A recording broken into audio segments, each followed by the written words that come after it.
A thriving economy relies on a productive workforce, and that starts with healthy, secure employees. Right now, tens of thousands of Kansans are uninsured and are unable to access affordable health care.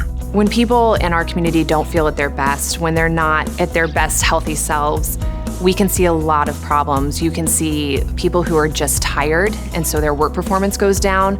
They don't feel well, so their work performance goes down. They start missing work, and then all of a sudden that industry has lost one of their employees that they needed and now have to go out again in a market that's already difficult to find employees in, and then that employee has lost the income they need to keep their family healthy and thriving and surviving. Expanding eligibility for Medicaid will provide thousands of working Kansans with affordable health care coverage, which allows them to work and provide for their families. Anything we can do to enlarge the pool of individuals who are healthy and able to come to work and be productive members of the workforce is something that we should pursue aggressively. So Medicaid expansion grows that pool of people and leads to more individuals who are ready to get to work. Kansans with health insurance through Medicaid expansion will have more income to spend on other household needs such as housing, transportation, and food, which supports local business. With KanCare expansion, we would see around $1 million coming into our hospital alone,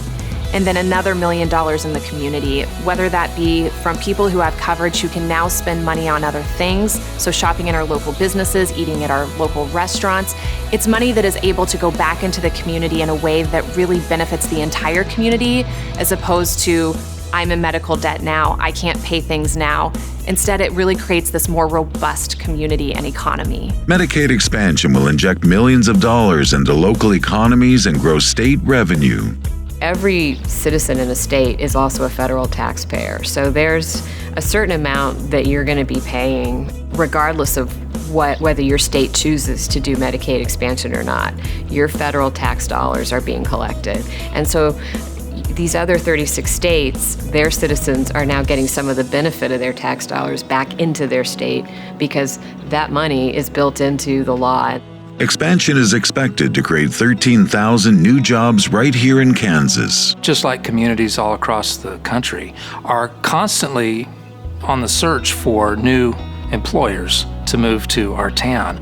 And among the things that companies look at when they consider moving to a community is the quality of life in those places. And that includes good schools, good roads, but it also includes a good, solid, robust healthcare system.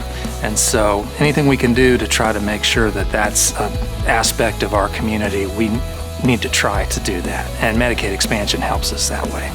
36 other states have expanded their Medicaid programs. For all, the results are the same: economic growth, new jobs, and gains in household income. Almost every employer you speak to will tell you that they're having a heck of a time finding enough people to fill their jobs.